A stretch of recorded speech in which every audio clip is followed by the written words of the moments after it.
خانەقین شارێکە بەوە ناسراوە کە هەر لە کۆنەوە یارستان یان کاکەیی مسلمان جوو و کرستیان تێدا ژیاوە و تا ئێستاش گۆڕستانی جووەکان گۆڕی سەربازانی پۆلۆنی لە دەمی شەڕی جیهانی و کەلیساکەی بەشێکن لە هەر شوێنەوارەکانی شارەکەدا. مەریەم ئیسحاق تەنها کریستیانێکە کە لە شاری خانەقین ماوەتەوە. سەردەمانێک کریستیانێکی زۆر لە شارەکەدا هەبوو، بەڵام بەهۆی ترس لە دەمی شەڕی ئیران و عێراقدا زۆریان شارەکەیان بەجێهێشت.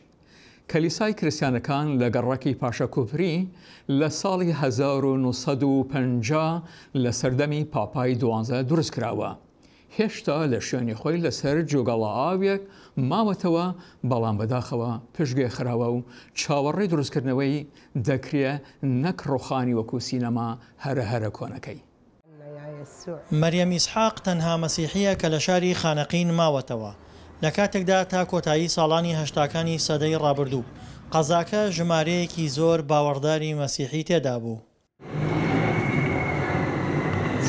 مەریەم هەرچەندە هاوسەری پیاوێکی موسڵمانە و کوڕێکی لێ هەیە، هەر ئەوەش لە خانەقین هێشتوویەتەوە، بەڵام تەنیاییەکەی نەبووەتە هۆی پاشەکشەپێکردنی لە باوەڕەکەی.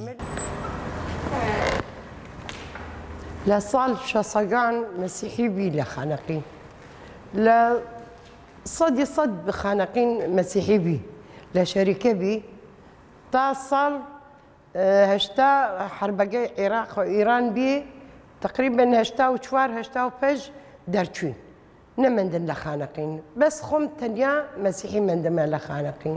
تا کۆتایی ساڵانی هەشتاکانی سەدەی ڕابردوو ژمارەیەکی زۆر لە مەسیحیەکان لە خانەقین و دەوروبەری دەژیان، بەڵام جەنگی ئێران عێراق کۆچی بە کۆمەڵی بە مەسیحیەکان کرد و کڵێساکەیان کە لە ساڵی 1950 دامەزراوە بێناس کرد.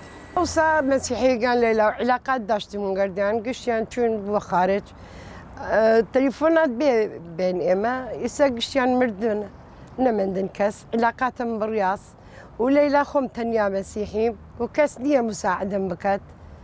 ئەگە وەها بوت منش نامێنەمەیلا. ڕووداوە سیاسیەکانی سەدەی ڕابردوو تەنها گۆڕینی دیموگرافیان بە دوای خۆیدا نەهێنا، بەڵکو بووە هۆی توانەوە و لاوازکردنی کەمایەتی ئاینیەکانیش. ئەم ناوچەیە کە ناوچەی زەنگابادی سەربەقەزای کفری گەرمیانە، لە ساڵانی چلەکانی سەدەی ڕابردوو ژمارەیەکی زۆر یەهودی تێدا بووە، بەڵام دروستبوونی دەوڵەتی ئیسرائیل وای کرد بە کۆمەڵ ناوچەکە جێبهێڵن. دوای خۆیان تەنها 3 ژنیان لەم ناوچەیە جێهێشتووە، ئەوانیش هاوسەرگیریان لەگەڵ پیاوانی موسڵماندا کردووە کە دکتۆر سەروەر یەکێکە لەنەوەی ژنە یەهودیەکان. دادام بە حکمەوەی ئیسلامەوە بوو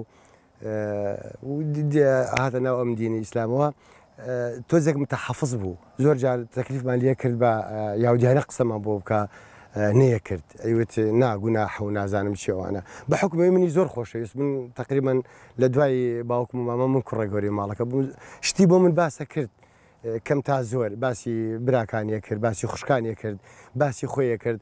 هەر کاتێ دڵی تەنگ بووە بیریانی بکردایە ئەچۆ ژوورێک و دەرگاکەی داخست و ئەگریا.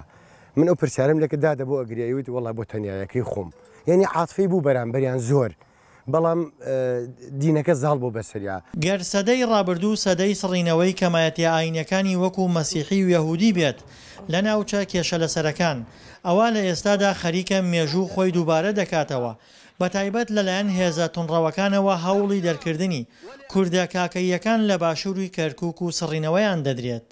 جاران ئەلیرە عارب هەن نەبوو، لە ساڵی هەفتەکان و عاربیان هاودە ئێرە و ئێستاوە یەواشەوەش بەرەبەرە بوون بە دیژمنمان و بەرەبەرە بوون ئەیانوێ بوونە شەریک مڵکمان، ئەیانوێ دەرمانکەن ئەلە عێراقا. اینجا ئەمە ناوێ ئێمە وەکو عەشرەتی کاکەی داواکارین حکومەت دەوڵەتەکانی تریش سەیری ئەم وەزعی ئێمە بکە، ئێمە با نەفەوتین.